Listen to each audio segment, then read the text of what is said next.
Donc Synchronicity est un acteur économique, on travaille sur les sujets communs, on regarde finalement les textes réglementaires qui sont faits pour pouvoir réussir à mieux gérer les questions environnementales et on les met en pratique de manière très opérationnelle. On travaille sur les 5 zéros, zéro déchet, zéro gaspillage, zéro carbone, zéro congestion et zéro chômeur, parce que plus vous faites de l'environnement, plus vous créez de l'emploi ancré et inclusif.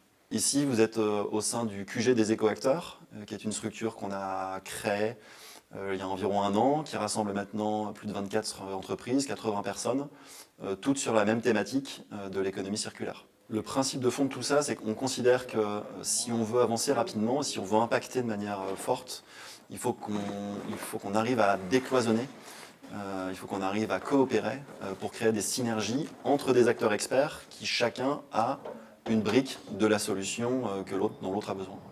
Des exemples, si vous avez besoin par exemple de collecter les déchets des professionnels de l'hypercentre-ville à Marseille, vous avez besoin, de personnes qui sont en capacité d'aller voir les commerçants et de leur expliquer le bon geste du tri.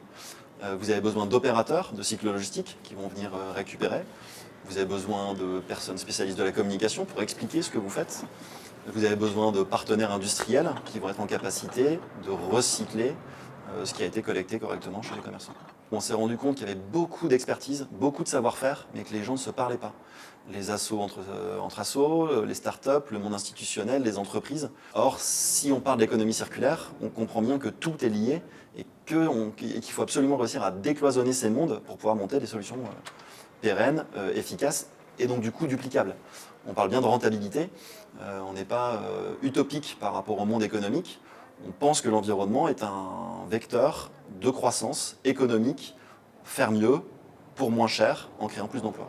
Alors les projets d'avenir, de manière générale, on est sur un monde fini, qu'on appelle la théorie du donut, c'est-à-dire que le monde s'étend, sauf qu'il est creux à l'intérieur. Dans un monde fini, on n'a juste pas le choix, il faut réussir absolument à préserver nos ressources, il faut réussir absolument à coopérer, il faut réussir aussi à répartir la richesse qui est créée.